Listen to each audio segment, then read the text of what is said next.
eu peço que você abra a palavra do Senhor no livro de Lucas, capítulo 4, versículos 14 até o versículo 30, onde a narrativa vai nos ensinar bastante, a partir do versículo 14. Peço a você que preste atenção na leitura da palavra de Deus. Então Jesus, no poder do Espírito, regressou para a Galiléia, e a sua fama corria por toda a circunvizinhança, e ensinava nas sinagogas, sendo glorificado por todos. Indo para Nazaré, onde fora criado, entrou num sábado na sinagoga, segundo o seu costume, e levantou-se para ler. Então lhe deram o livro do profeta Isaías, e abrindo o livro, achou o lugar onde estava escrito: O Espírito do Senhor está sobre mim, pelo que me ungiu para evangelizar os pobres, enviou-me para proclamar libertação aos cativos e restauração da vista aos cegos, para pôr em liberdade os oprimidos e apregoar o ano aceitável do Senhor. Tendo fechado o livro, devolveu-o ao assistente e assentou-se. E todos na sinagoga tinham os olhos fitos nele. Então passou Jesus a dizer-lhes: Hoje se cumpriu a escritura que acabais de ouvir. Todos lhe davam testemunho e se maravilhavam das palavras de graça que lhe saíam dos lábios e perguntavam: Não é este o filho de José? Disse-lhe Jesus: Sem dúvida, citar-me-eis este provérbio: Médico, cura-te a ti mesmo. Tudo o que ouvimos ter se dado em Cafarnaum, faze-o também aqui na tua terra. E prosseguiu: De fato vos afirmo que nenhum profeta é bem recebido na sua própria terra. Na verdade vos digo que muitas viúvas havia em Israel no tempo de Elias, quando o céu se fechou por 3 anos e 6 meses, reinando grande fome em toda a terra. E a nenhuma delas foi Elias enviado, senão a uma viúva de Sarepta, de Sidom. Havia também muitos leprosos em Israel nos dias do profeta Eliseu, e nenhum deles foi purificado, senão Naamã, o Ciro. Todos na sinagoga, ouvindo essas coisas, se encheram de ira, e levantando-se expulsaram-no da cidade e o levaram até o cimo do monte sobre o qual estava edificada, para de lá o precipitarem abaixo. Jesus, porém, passando por entre eles, retirou-se. Até aqui a palavra do Senhor. Vamos orar mais uma vez? Senhor, obrigado pela tua palavra. Tua palavra é viva. Tua palavra é rica, Senhor. Tua palavra é a espada que penetra a nossa alma e corta no mais profundo do nosso ser, fazendo separação entre aquilo que há dentro de nós. Pedimos que mais uma vez, nessa noite, a tua palavra, como bisturi cirúrgico espiritual, seja penetrada nos nossos corações e que ela faça uma obra dentro de nós profunda, Deus. Que ela nos leve a entender a tua vontade, que ela nos leve a contemplar o nosso Deus, que ela nos leve a enxergar o nosso pecado e ela nos leve a ter esperança na tua salvação. Essa é a nossa oração no nome de Jesus. Amém. Meus irmãos, essa semana eu estava lendo sobre os vários tipos de reação entre a população norte-americana após a eleição de Donald Trump como 45º presidente dos Estados Unidos da América. E a cidade de Portland, no estado de Oregon, é um dos grandes celeiros democratas que votou em massa na Hillary, nessa última eleição. E ela era e é ainda um desses grandes celeiros. E essa cidade, para mim, ela, assim, apesar de talvez não dizer muito para você, mas para mim ela é muito querida porque tem um time de basquete que eu gosto muito lá nessa cidade. E eu acompanho o basquete, é o time do Portland Trail Blazers. E os irmãos sabem que eu acompanho o basquete. E durante toda essa campanha da candidata, o time de Portland foi um grande porta-voz em favor da Hillary Clinton. Eles falaram abertamente suas posições políticas. O seu principal jogador, o Damian Lillard, o armador do time, foi na mídia, deu várias entrevistas, literalmente fez campanha, se tornou embaixador da causa. Mas o que se viu na cidade de Portland, no dia seguinte à eleição do Trump, foi uma série de protestos violentos que levaram a uma grande depredação do patrimônio público. Então a cidade amanheceu pichada em vários lugares, carros quebrados, vitrines quebradas e um vandalismo inimaginável, um verdadeiro caos. E então esse mesmo jogador, o Damian Lillard, que apoiou tanto a Hillary, ele deu uma entrevista recentemente à ESPN questionando esse vandalismo, esse dano causado à cidade, ele disse o seguinte: eu acho que é muito lamentável que as pessoas tenham feito algumas das coisas que fizeram durante esse protesto. Eu entendo a sua frustração, mas despedaçar a sua própria cidade e torná-la um lugar menos seguro não é a forma correta de se agir. E o que foi que os seus fãs fizeram? Sim, claro, bateram palmas para ele. Não, nada disso. O pessoal ficou revoltado com a entrevista dele. Os seus grandes apoiadores, os seus grandes fãs, basicamente começaram a dizer: peraí, Damian, não é bem assim não.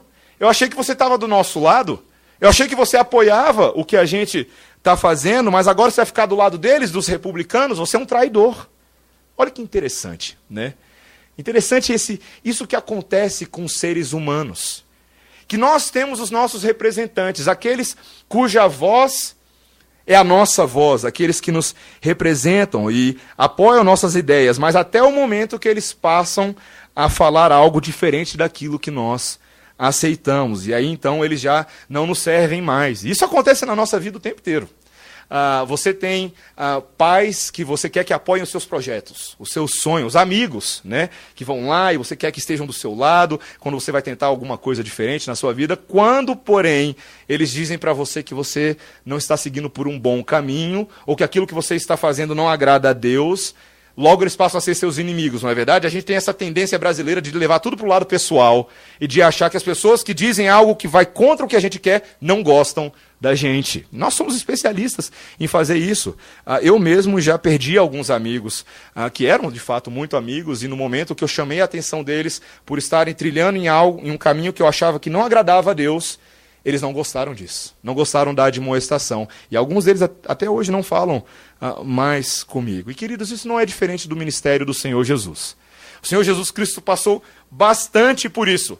Várias pessoas gostavam das suas maravilhas, dos seus sinais e prodígios, mas no momento em que o Senhor Jesus Cristo denunciava o pecado do coração de muitas pessoas, muitos, se retiravam. Não queriam nada com aquilo. Eu gostei desse discurso até agora, mas já não me serve mais. E você e eu hoje precisamos entender que essa dinâmica começa a ficar mais clara nesse momento do ministério do Senhor Jesus. Nós veremos que esse Salvador, que carrega uma grande mensagem de esperança para todos os pecadores sem esperança, é o mesmo que sofreu hostilidade. Nós vamos começar a ver que muitos se voltam contra a verdade no momento em que essa mensagem do Messias não mais atende às suas expectativas. E nós, como povo de Deus, temos que aprender a lidar com isso. E, na verdade, começar a nos perguntar: quem é você nessa história? Como é que você reage quando você ouve as palavras difíceis do Senhor Jesus? Para qual lado ou qual time você cai? Você entra. E essa resposta vai dizer muito a respeito de como vai ser a sua caminhada, de como Deus te enxerga. E nós vamos aprender hoje, nesse texto, que a única esperança que nós temos, meus irmãos, a única e clara esperança das Escrituras Sagradas para mim e para você nessa noite é confiar na mensagem de esperança, ainda que dura, do nosso Messias, mas é a única esperança para mim e para você. Eu e você sem ele não temos esperança, meu irmão. Eu espero que você entenda isso hoje à noite. Nós não temos, mas precisamos entender que doces palavras de vida eterna são essas, e de que, de fato, não tem mais para onde a gente ir.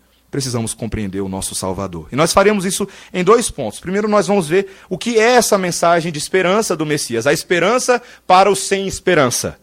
E, em segundo lugar, nós veremos nessa noite também de que maneira muitos se voltam contra a verdade no momento que ela não serve mais. O texto nos diz, logo no versículo 14, então Jesus, no poder do Espírito Santo, regressou para a Galileia. Lembre-se, ele foi levado para o deserto. Na semana passada nós vimos isso. Ele não foi levado para o deserto na semana passada, tem 2000 anos atrás. Mas nós vimos algo curioso na vida de Jesus, não é verdade? Aquele momento em que o próprio Espírito Santo de Deus leva ele para ser tentado. E eu e você vimos que aquilo era crucial, que ele precisava ser tentado em nosso favor, para que pudesse vencer em nosso favor. Se ele não tivesse vencido naqueles 40 dias de jejum no deserto, eu e você não estaríamos aqui hoje. Isso é um fato. Nós não estaríamos aqui hoje reunidos nesse local. Mas ele venceu no deserto. E porque ele venceu, ele sai de lá agora para dar continuidade ao seu ministério. O texto nos diz que a partir desse momento a fama dele passa a correr por toda a circunvizinhança. Aquele Messias que até esse momento tinha um ministério um tanto quanto tímido, um tanto quanto escondido, agora passa a ser conhecido de todas as pessoas. A notícia está correndo. Fiquei sabendo de alguém que tem feito grandes sinais e grandes prodígios. E o texto nos diz que esse ministério de Jesus na Galileia passa a ser um ministério, num primeiro momento, caracterizado pelo ensino nas sinagogas. Olha o versículo 15. E ensinava nas sinagogas, sendo glorificado por todos. Talvez você nunca tenha ido numa sinagoga na sua vida, mas uma sinagoga seria o equivalente de uma igreja dos judeus. Até esse momento da história, você tem que entender que Jesus não havia ainda se manifestado em toda a sua obra, em toda a sua glória. E os judeus ainda se pautavam pela lei do Antigo Testamento. Eles tinham os profetas, eles tinham o Pentateuco, e eles cultuavam a Deus segundo aquilo que eles sabiam, segundo aquilo que Deus havia ordenado a eles. E as sinagogas eram esses centros de ensino, onde os rabis, os mestres, ensinavam a lei do Senhor com a expectativa de que eles viessem a adorar a Deus. E agora é interessante que nós vemos uma culminação, ou pelo menos uma síntese, da lei dos judeus, ou da expressão de fé dos judeus, com esse Messias que aparece, o Messias dos judeus. Nós vemos agora claramente uma sobreposição dessas instituições, e fica claro que esse Messias é o cumprimento da expectativa dos judeus. Vai ficar isso cada vez mais claro agora. E uma vez que isso vai ficar claro na prática, as tensões também vão surgir. Mas num primeiro momento, o Senhor Jesus Cristo estava sendo glorificado por todos. Nós vemos nos evangelhos como ele ensinava com autoridade.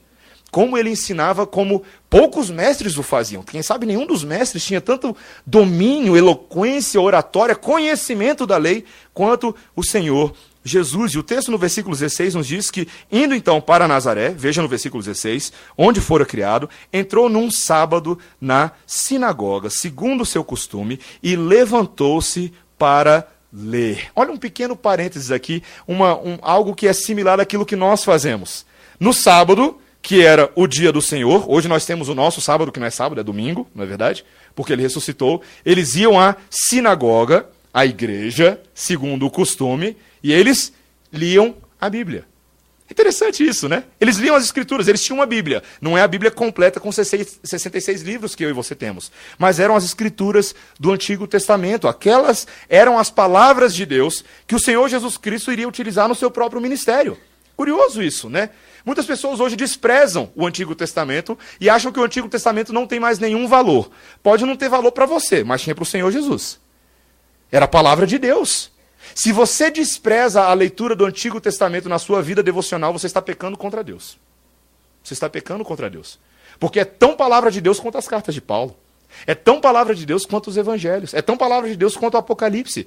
As Escrituras do Antigo Testamento são elas, junto com o Novo Testamento, segundo o nosso catecismo, segunda pergunta, terceira pergunta, palavra de Deus para nós. E nós precisamos entender isso. Nós precisamos compreender o valor delas. E elas tinham valor para o Senhor Jesus. No dia do Senhor, eles estavam reunidos, lendo a palavra de Deus, como eu e você fizemos aqui hoje. É muito mais do que a nossa liturgia, é a nossa prática de fé. E o texto então nos diz no versículo 17, então lhe deram o livro do profeta Isaías. E nesse momento, o Senhor Jesus Cristo vai participar do culto. Olha que coisa interessante, né? O Senhor Jesus Cristo participando do culto. Ele pega o livro do profeta Isaías e o abre, e aí ele procura o lugar onde estava escrito as seguintes palavras. Veja o que diz o versículo 18. O Espírito do Senhor está sobre mim, pelo que me ungiu para evangelizar os pobres, enviou-me para proclamar libertação aos cativos e restauração da vista aos cegos, para pôr em liberdade os oprimidos e apregoar o ano aceitável do Senhor. Então você fica se perguntando, por que o Senhor Jesus Cristo leu esse texto? O que esse texto tem a ver com a história? Às vezes a gente acha que os textos que nós temos na nossa liturgia são tanto quanto aleatórios, não é verdade? Por que a gente leu esse texto? Por que a gente leu? Mas ele tinha algo a revelar. Uma grande revelação aconteceria nesse momento, irmãos. Preste atenção no que acontece no versículo 20. Tendo fechado o livro, devolveu-o ao assistente e sentou-se. E todos na sinagoga tinham os olhos fitos nele. Você percebe o que Lucas está fazendo aqui? Criando um suspense no ar.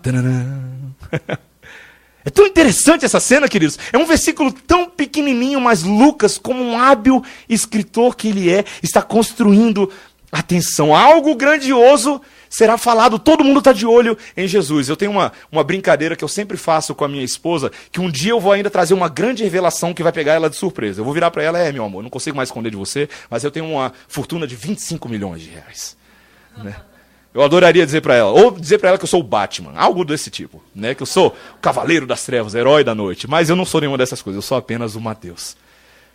Mas o Senhor Jesus Cristo tinha algo, meus irmãos, o que ele vai falar aqui agora é incomparável. É incomparável. Ele vai falar algo que ninguém jamais na história da humanidade falou. Ninguém falou. Olha o que ele vai dizer a partir do versículo 21. Então passou Jesus a dizer-lhes: hoje se cumpriu a escritura que acabais de ouvir. Uau! Eu peço a você que espere por 5 segundos e tente processar o que está acontecendo aqui. Hoje se cumpriu a escritura que acabais de ouvir. Como é que é? Pensa nesses judeus, sentados numa sinagoga judaica, naqueles dias. Numa sinagoga no meio de Nazaré. Nazaré, gente, não é um lugar assim tão importante no cenário geopolítico e social da Galileia. É um lugar bem pequenininho. Uma cidade bem pobrezinha, bem esquecida. Não tinha muita importância. E numa sinagoguinha qualquer daquela cidade, alguém se levanta e diz: essas palavras são sobre mim. Pense nisso. Pense nisso. Como é que é? E agora eu fico imaginando algumas dessas pessoas trazendo as palavras de volta à cabeça e tentando processar. Peraí, o texto diz: o Espírito do Senhor está sobre mim. Sobre ele? É dele que nós estamos falando? Este que é ungido para evangelizar aos pobres? Este que foi enviado para proclamar libertação aos cativos? Ele que foi enviado para a restauração da vista aos cegos e para pôr em liberdade aos oprimidos e apregoar o ano aceitável do Senhor? E a resposta é sim. Este é o homem mais importante do universo. Quem é a pessoa mais importante que existe no Brasil hoje? O que você faria se a gente aqui no meio do culto, essa pessoa de repente entrasse para cultuar conosco e se sentasse e ficasse bem aqui, ali do lado do meu pai, ali, naquela cadeirinha? Você iria conseguir cultuar normalmente, sabendo que ela está bem ali? Olhando, olha quem está sentado ali. Você viu quem veio visitar a congregação com a redenção hoje? Essa pessoa que supostamente entrou não se compara em importância àquele que estava na sinagoga judaica. Não se compara, meus irmãos.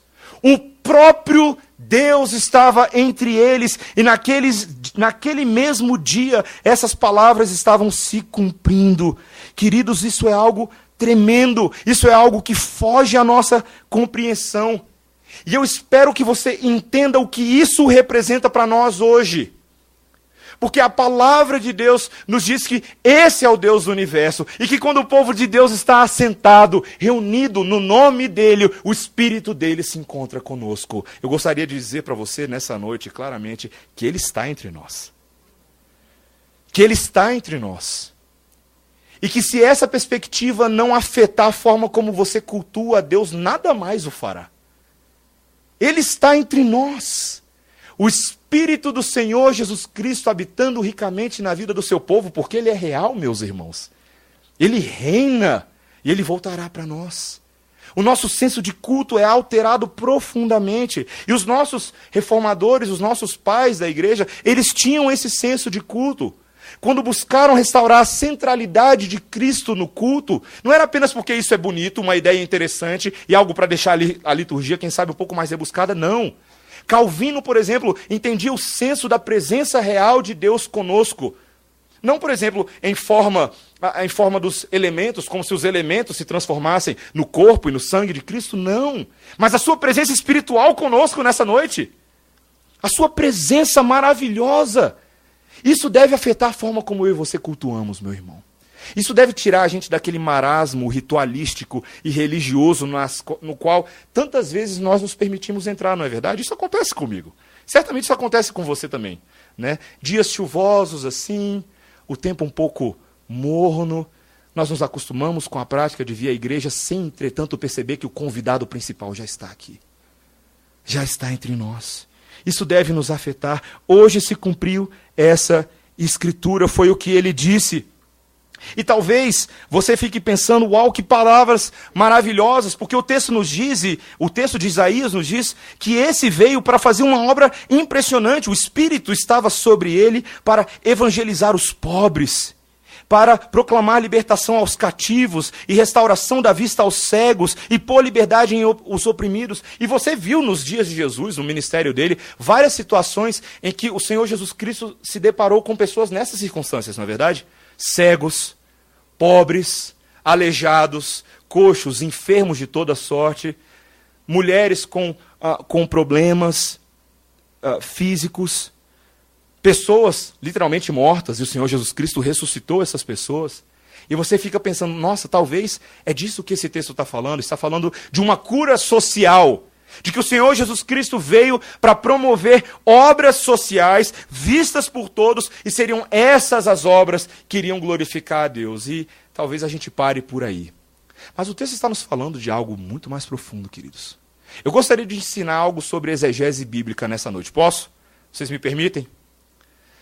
Exegese é um princípio em que nós estudamos as Escrituras, sabendo que todos os detalhes das Escrituras, todos os detalhes contam, porque toda a Escritura é inspirada por Deus, inspirada pelo Espírito de Deus e útil para o ensino, repreensão, correção e treinamento na justiça. Cada detalhe das Escrituras Sagradas. Eu quero te mostrar algo impressionante e invisível aos seus olhos. O texto está falando que todas essas coisas estão se cumprindo quando? Hoje. Onde é que estava o Senhor Jesus Cristo naquele momento? Na rua? Na rodoviária? Distribuindo sopão? Não, ele estava dentro da igreja. Dentro da igreja. Meu irmão, preste atenção quem são os verdadeiros pobres, os verdadeiros cativos, os verdadeiros oprimidos. Não são apenas os excluídos sociais, mas são aqueles que espiritualmente estão distantes do Senhor. Entenda, esse é exatamente o contexto no qual esse texto foi dado, essa profecia foi proferida, lá atrás em Isaías, no capítulo 60. Quando o servo sofredor é apresentado naquele momento, ele não é apresentado apenas como um libertador social, não. Mas como o Messias, o libertador espiritual. Quem são os pobres? Os pobres são aqueles que não possuem a riqueza da salvação. A graça abundante do perdão, a misericórdia divina. Quem são os cativos? São meramente os cativos que estão debaixo da opressão do Império Romano? Não. São os escravos das trevas, do pecado.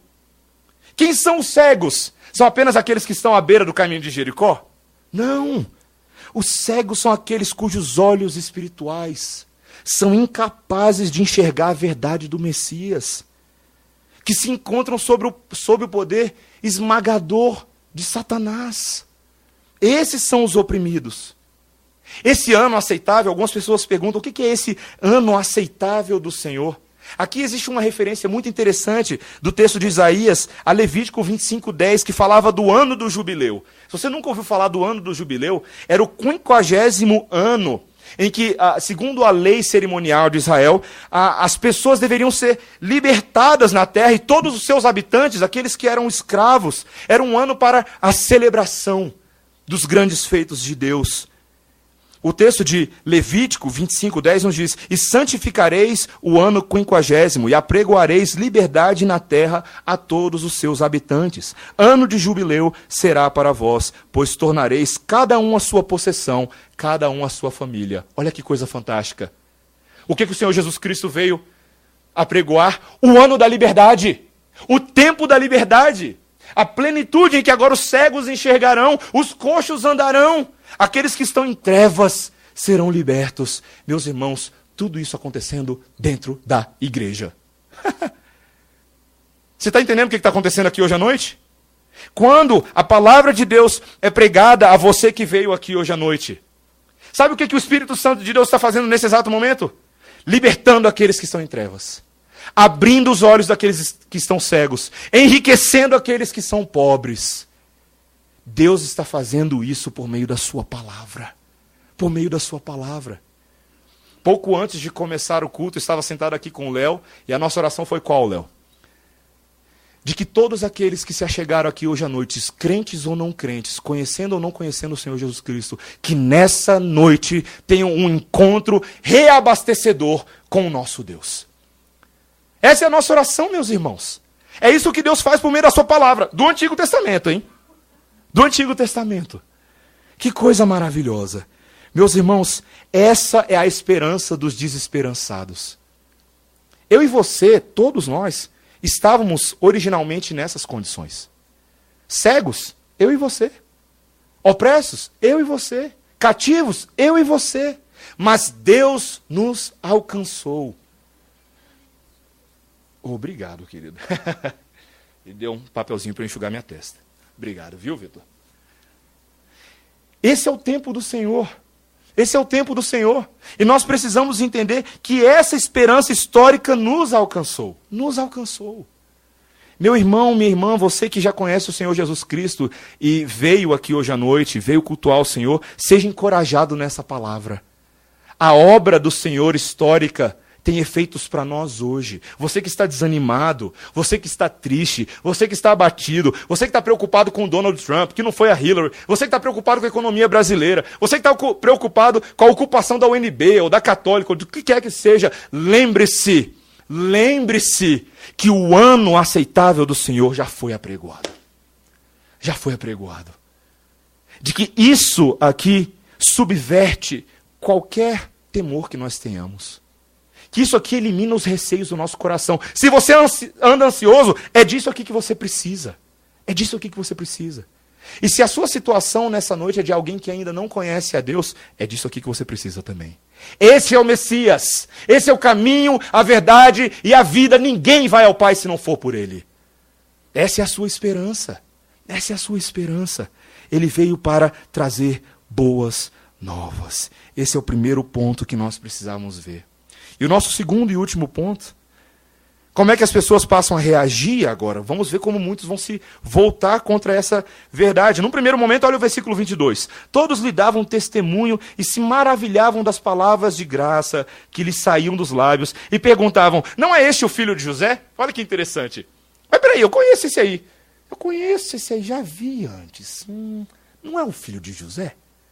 E talvez aquilo criou um grande choque na cabeça das pessoas, né? Eles ficaram maravilhados, mas não é apenas uma maravilha positiva, é uma grande interrogação, uma grande curiosidade. Como pode de Nazaré sair alguma coisa boa? Esse não é o filho de José? Eu conheço ele já fez uma cadeira para mim.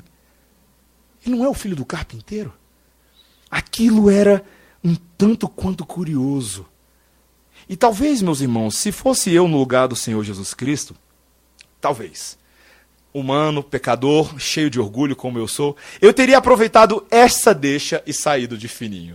Sabe, quando você tem aquele artista que solta o microfone, dá tchau para todo mundo e sai, obrigado pessoal, por hoje é só. Poderia ter sido isso, mas o Senhor Jesus Cristo é Deus, meus irmãos. Ele é Deus. E a partir desse momento, ele começa a mostrar algo do seu entendimento espiritual, do seu discernimento como filho de Deus, e a sondar o coração daquelas pessoas. E o versículo 23 nos diz, veja, disse-lhes Jesus, sem dúvida, citar-me-eis este provérbio, médico, cura-te a ti mesmo, tudo o que ouvimos ter se dado em Cafarnaum, faze-o também aqui na tua terra. E prosseguiu, de fato vos afirmo que nenhum profeta é bem recebido na sua própria terra. Na verdade, vos digo que muitas viúvas havia em Israel no tempo de Elias, quando o céu se fechou por 3 anos e 6 meses, reinando grande fome em toda a terra. E a nenhuma delas foi Elias enviado, senão a uma viúva de Sarepta, de Sidom. Havia também muitos leprosos em Israel nos dias do profeta Eliseu, e nenhum deles foi purificado, senão Naamã, o Sírio. O Senhor Jesus Cristo, meus irmãos, ele passa a antecipar o que as pessoas iriam pensar dele. Ah, é o profeta então? Faça alguns milagres. O provérbio que é conhecido aqui, que é citado, cura-te a ti mesmo, era justamente essa ideia de, se tens poder, demonstra-o. Dê exibição pública daquilo que você é, mas o Senhor Jesus Cristo já antecipa isso. E ele não entra nesse papinho de serpente. Ele não entra nessa expectativa humana. Ele já começa a mostrar a sua própria rejeição que seria gerada no coração daqueles homens. ele não vai entrar nesse jogo. Antes, ele afirma uma grande verdade: nenhum profeta é bem recebido em sua própria terra. Isso, de fato, era o caso com muitos profetas da antiga aliança. Vários dos homens que Deus levantou, como Isaías, Jeremias e outros homens, não foram bem recebidos pelo próprio povo de Israel, para quem Deus levantou os profetas. Isso aconteceu bastante. Veja, perceba que o Senhor Jesus Cristo, ao falar isso, está se colocando na linhagem profética. E ele o faz claramente agora, citando dois grandes profetas da história de Israel. Apenas um pequeno parênteses. Se você conhece bem como um judeu pensa, se você entende bem como era valioso alguns nomes para os judeus, como Abraão, Moisés, Elias, Eliseu, você sabe, ou você deveria saber, que todas as vezes que o Senhor Jesus Cristo começa a usar um desses nomes, o povo já fica sentado na cadeira. Como é que é? Está mexendo com Elias? Mexeu comigo. Mexeu com Eliseu? Mexeu comigo. E aqui não é diferente.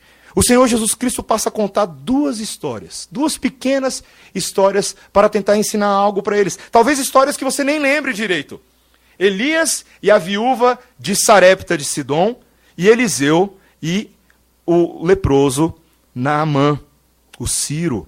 Nessa primeira narrativa de Elias, nós lembramos daqueles tempos, tá? Depois você pode ler com calma, lá em 1 Reis, no capítulo 17, a partir do versículo 9, quando Elias diz ao rei Acabe, aquele que era considerado o pior rei de todos os reis de Israel, de todos os que vieram antes dele.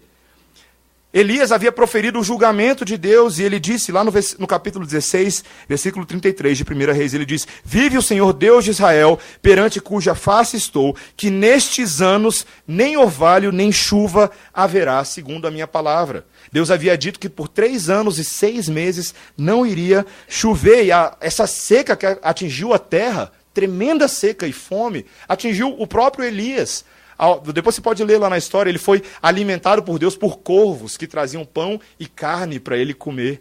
E Deus, que cuidava de Elias no deserto, levou ele para morar perto, num primeiro momento, de um riacho, e depois para a cidade de Sarepta. E ali Deus usou uma viúva que havia passado também muita fome, estava passando muita fome, ela e o seu filho. E Deus ordena a Elias para que vá até a viúva de Sarepta, porque ela vai ajudá-lo. Quando chega lá, Elias pede um pouco para comer e a viúva mal tinha comida para ela mesma. Ela tinha apenas um pouco de farinha e um pouco de azeite, que era suficiente para fazer um bolo. E depois de comer um bolo, sabe o que ela ia fazer com o filho dela? Morrer. Tinha acabado a comida. Fome, inanição, situação terrível, queridos. E de repente chega um profeta de Deus e pede comida. O que você faria no lugar dessa viúva? O que você faria? Talvez no primeiro momento ela tenha ficado um pouco hesitante, mas o texto nos diz que ela obedeceu. E ela deu comida para o profeta e o alimentou. E como é que foi que Deus a abençoou? Por meio de Elias, Deus disse a ela: nunca mais vai acabar farinha e azeite na sua casa. Ela ia ter azeite e farinha para sempre. Ia surgir miraculosamente na sua casa. Uau! Deus decidiu abençoar essa mulher por causa da pequena fidelidade dela, de dar a outro aquilo que seria para a sua própria subsistência.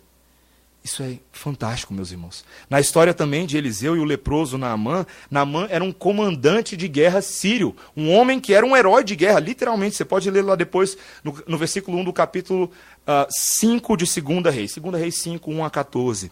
Ele era um verdadeiro herói de guerra, mas ele era leproso. E ele tinha uma esposa, e essa esposa tinha uma escrava. E um belo dia, a escrava vira para sua dona e fala: olha, eu conheço um profeta, eu ouvi sobre um profeta que é poderoso em sinais e prodígios. Quem sabe Naamã poderia ir ter com ele. E a notícia chega até Naamã por meio de sua esposa, e ele vai, ele envia uma carta, o rei de Israel recebe a carta, fica desesperado: como é que eu vou curar esse homem? Eu não sei como fazer isso, né? Mas Eliseu ouve a notícia e fala: não, deixa comigo, manda para mim, porque essa será uma oportunidade em que as pessoas ficarão sabendo que existe profeta de Deus em Israel. E Naamã vai até Elias. Quando chega lá, achando que Elias ia botar a mão e curar a lepra dele, Elias fala: não, você tem que ir lá e mergulhar 7 vezes no Rio Jordão. Ele falou: mas eu achei que eu ia chegar aqui e ia ser curado. Ele ficou um pouco desconfiado do método do profeta, mas ele foi lá e mergulhou e ficou curado. E depois ele retorna até Eliseu e ele diz: Eis que agora reconheço que em toda a terra não há Deus senão em Israel. Fantástica a declaração dele. Tá, e aí você se pergunta, o que tem a ver essas duas histórias com o que Jesus está falando? Algo muito profundo, queridos. O fato de que essas duas pessoas, a viúva de Sarepta e Naamã, eram gentios. Eles não eram israelitas. Eles eram pessoas que estavam fora do povo de Deus e eram considerados como estrangeiros pelo povo de Deus, pelos hebreus. E Deus decidiu abençoá-los, mas não abençoar os judeus. Perceba o que o Senhor Jesus Cristo está falando. Quando o povo que estava na sinagoga ouviu aquilo, o que o texto nos diz? Veja o versículo 28. Todos na sinagoga ouvindo isso se encheram de ira. Se encheram de ira. Versículo 29. E levantando-se expulsaram-no da cidade e o levaram até o cimo do monte sobre o qual estava edificada para de lá o precipitarem abaixo. O povo ficou doido. Que profeta é esse? Que vem aqui na nossa casa, come a minha comida e me desrespeita desse jeito. Eles ficaram indignados. Eles não podiam aceitar isso, queridos. Estava até tão bom até Jesus falar isso, não é verdade? Você consegue perceber o que está acontecendo aqui? Você consegue enxergar como claramente esse povo não estava apenas esperando pelo Messias. Eles estavam esperando pelo Messias que eles queriam, do jeito deles. O Messias que agora vai realizar sinais e prodígios em Israel e vai cuidar da gente, não dos outros, de nós. Mas, queridos, o Senhor Jesus Cristo já antecipa a grande rejeição que esse próprio povo teria para com ele. Lembre-se que em outros textos nós lemos que muitas vezes o Senhor Jesus Cristo deixou de realizar sinais e prodígios por causa da incredulidade do coração dessas pessoas. E esse provérbio foi repetido: nenhum profeta é bem recebido em sua própria terra. Nós precisamos aprender algumas coisas aqui, queridos. Primeira coisa que eu e você precisamos entender é que os gentios estão no plano de salvação de Deus. De que Deus ele não está condicionado a um grupo de pessoas, não. Deus é dono das pessoas do mundo. Ele alcança quem ele quiser. E aqueles que estão na igreja não são privilegiados por terem nascido na igreja, como se isso fizesse eles de serem merecedores de alguma coisa. Não, se você pensa dessa forma, você está completamente enganado. Não, queridos, o nosso Deus é aquele Deus que nos incomoda, porque ele traz gente diferente para dentro da igreja o tempo inteiro. Lembre-se dos problemas que os apóstolos tiveram no livro de Atos, quando fazem aquele concílio no capítulo 15 para tentar resolver o problema dos gentios. O que acontece? A mensagem se espalha, o Espírito é derramado e de repente vários gentios são alcançados. O que a gente faz com esse povo agora? Tem que circuncidar? Não tem que circuncidar? O ponto não era esse, o ponto era reconhecer que eles eram tão povo de Deus quanto um judeu que cria em Jesus Cristo. Queridos, eu e você precisamos saber que o nosso Deus é assim. Muitas vezes a igreja é bonitinha, é cheirosinha, porque todo mundo se parece um com o outro, não é verdade?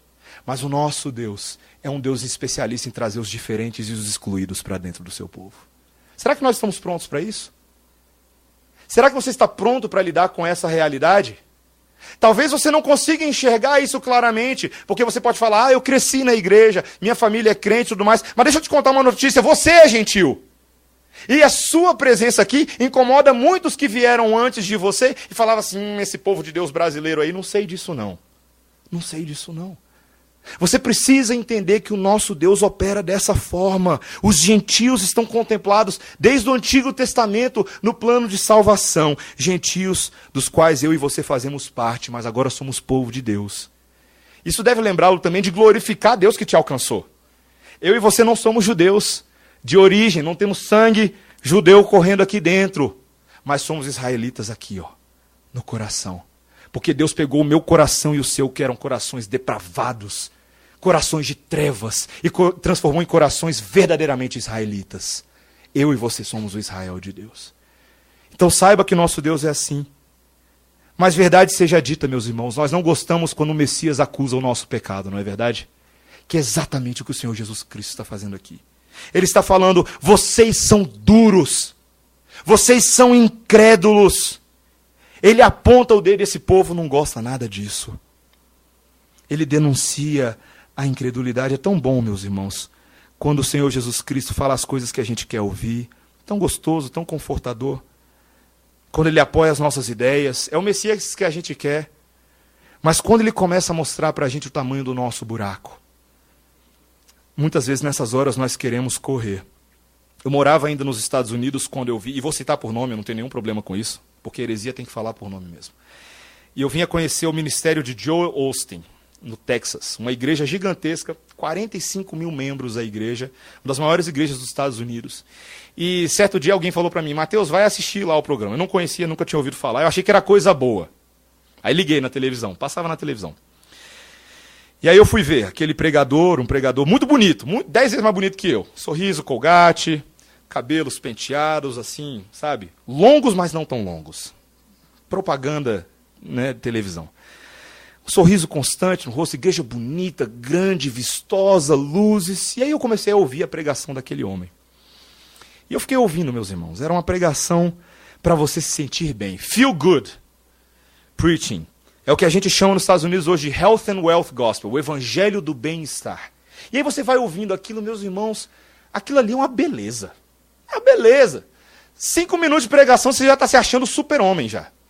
Ele vai falando como você é bom, como você nasceu para reinar, como você é uma maravilha, que Deus te fez para governar aqui e ali, para tomar posse de não sei o quê, tomar posse de não sei o quê, de que se você está ruim, se você está triste, se você está passando por sofrimento, isso não vem de Deus, na verdade isso é problema seu que você tem que resolver, porque na verdade tudo que vem de Deus é só coisa boa. E eu ouvindo aquilo, meus irmãos, eu falando, que vozinha de Satanás cruel e ardilosa é essa? Igreja lotada, 45 mil pessoas tem de membresia a igreja, eles têm 8 cultos no domingo, 7 mil pessoas em média a frequência. 7 mil pessoas, de média, entre membros e não membros. Aquele evangelho do bem-estar, aquele evangelho que faz você se sentir bem, que você nunca é pecador, que você é só vítima, que você nunca é responsável por nada. Não, você tem que sorrir e aprender que a vida é um grande sorriso. Queridos, isso não é o evangelho de Jesus, não. Eu não sei se você percebeu, mas o que a gente está fazendo aqui hoje à noite não é ficção, não é fábula. Nosso Deus é um Deus pé no chão, realista. O evangelho que nós ouvimos é o evangelho real, para pessoas caídas nesse mundo, pessoas que são quebradas, desesperadas, mas é uma mensagem que em Cristo e não em você. Em Cristo você encontra esperança. Não é na sua capacidade, não é no seu sucesso de ser um CEO importante, não. É em Cristo. Ele não veio dar segundo os nossos desejos. A palavra de Deus não nos diz que Cristo se adequa a nós, não. Ela fala que a gente se adequa a Ele. O nome disso é santificação. É o inverso. E para nós nos adequarmos a Ele, segundo o Sermão do Monte, tem horas que você tem que arrancar um olho, você tem que arrancar uma mão, porque é melhor entrar no reino dos céus sem alguns desses membros terrenos que fazem a gente pecar, do que ir para o inferno inteirinho e bonitinho. O Evangelho do Senhor Jesus Cristo denuncia o nosso pecado, e você só tem 2 tipos de reação que você pode ter. De duas, uma. Ou você vai ser a pessoa que quer destruir essa verdade que vai contra você, ou você será alvo da hostilidade daqueles que perseguiram e tentaram matar o Senhor Jesus Cristo. Só tem esses 2 caminhos. Não existe neutralidade com relação à verdade. Na verdade, o apóstolo Paulo falou que agora que vocês ouviram o evangelho, vocês são indesculpáveis diante de Deus por causa dessa realidade. Não tem como ficar em cima do muro. Ou você quer destruir essa verdade e eliminá-la da face da terra para parar de te incomodar. Ou você, crendo no Senhor Jesus Cristo, também será alvo da hostilidade. A verdade de Deus é polarizadora, meus irmãos, é divisora de opiniões. E é por isso que a gente vê o que acontece com os cristãos hoje em dia. Por que será que os cristãos não se encaixam com a sociedade plural? Por que eles não podem ser um pouco mais democráticos? Por que eles não podem ser um pouco mais tolerantes? Deixa eu dizer por quê, meus irmãos. Porque não dá, ué. Porque não dá, é simples assim. Essa é a melhor resposta teológica que eu tenho para você. Porque não dá. Não tem como. Se o nosso Senhor Jesus Cristo foi parar numa cruz, o que você acha que vai acontecer com você? O nosso chamado, ainda que talvez a gente não pare numa cruz como ele parou, mas é tomar a sua cruz e dizer não para você todos os dias e segui-lo. Esse é o caminho. É estreito, meus irmãos, é estreito. E nós precisamos entender isso. nessa noite.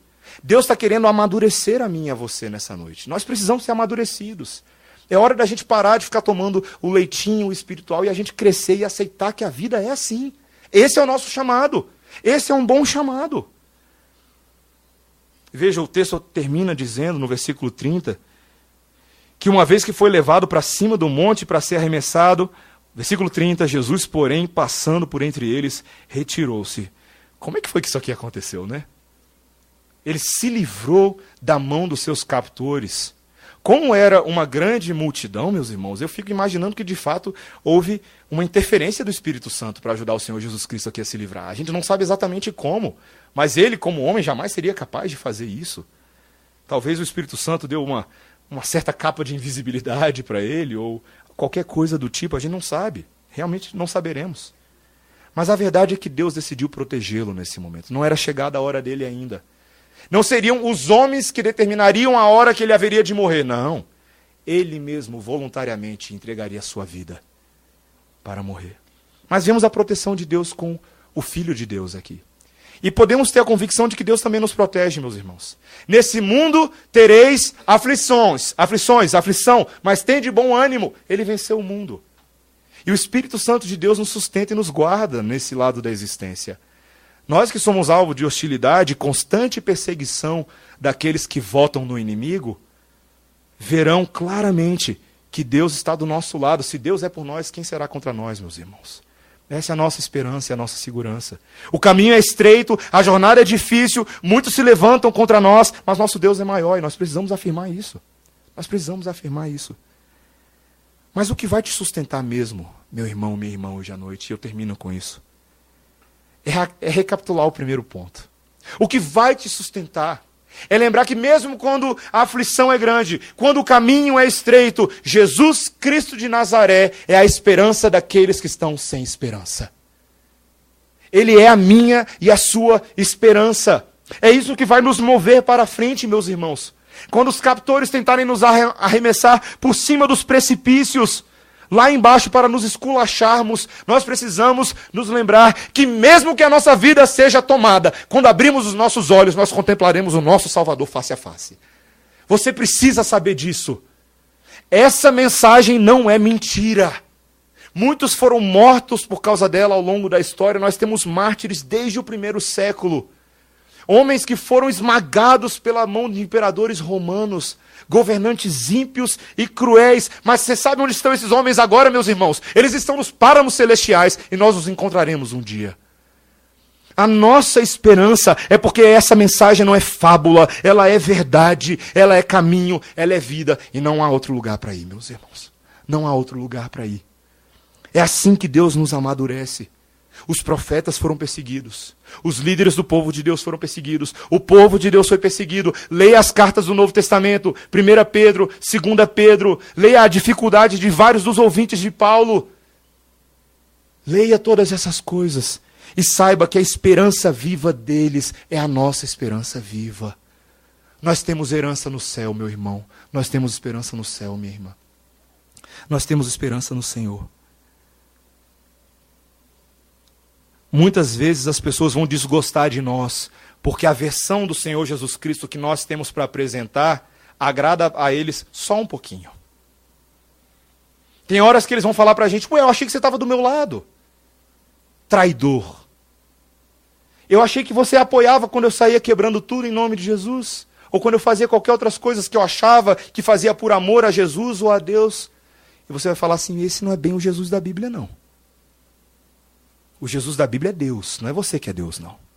É Ele quem manda e quem ordena como você deve viver, não é você que escolhe isso. E esse Deus, muitas vezes as pessoas não querem. Saiba que nós sofreremos, meus irmãos, nós sofreremos. Mas temos que ter bom ânimo. Nosso Deus nos ama e tem reservado algo maravilhoso para nós. Nem olhos viram, nem os ouvidos ouviram o que Ele tem separado para cada um de nós. O Espírito de Deus nos revela hoje e nos edifica na esperança para que eu e você não esmoreçamos, para que os nossos joelhos não vacilem, para que os nossos passos não sejam trôpegos, mas para que a gente caminhe firme na rocha, nosso Senhor Jesus Cristo. Amém? Amém. Vamos orar, irmãos. Senhor, obrigado pela Tua palavra. que nos lembra nessa noite do caminho estreito, Senhor, da esperança que, ainda que seja preciosa, mas o custo para nós é alto. O custo para o nosso Senhor Jesus Cristo foi muito maior. Ele foi crucificado em nosso lugar. E ao se permitir ser crucificado, Senhor, Ele alcançou para nós esperança maior do que qualquer outra coisa desse mundo. E nós nos alegramos nisso, Senhor. Te pedimos que, assim como o Senhor Jesus Cristo aprendeu a lidar com aqueles que lhe foram hostis e tentaram matá-lo, Senhor, ajuda-nos também a sermos sobreviventes nesse lado da existência. Mas não sobreviventes que se escondem, não sobreviventes que acham que a nossa vida o tempo inteiro está por um triz e devemos zelar pela nossa vida terrena. Não, Senhor. Assim como o nosso Deus, Jesus, evangelizou aos pobres, anunciou liberdade aos cativos, libertou os oprimidos, Deus, ajuda-nos a ser coparticipantes dessa obra. Tira a nossa timidez, Deus. Dá-nos ousadia. Ajuda-nos a viver pela fé em Cristo Jesus, no nome de quem nós oramos. Amém.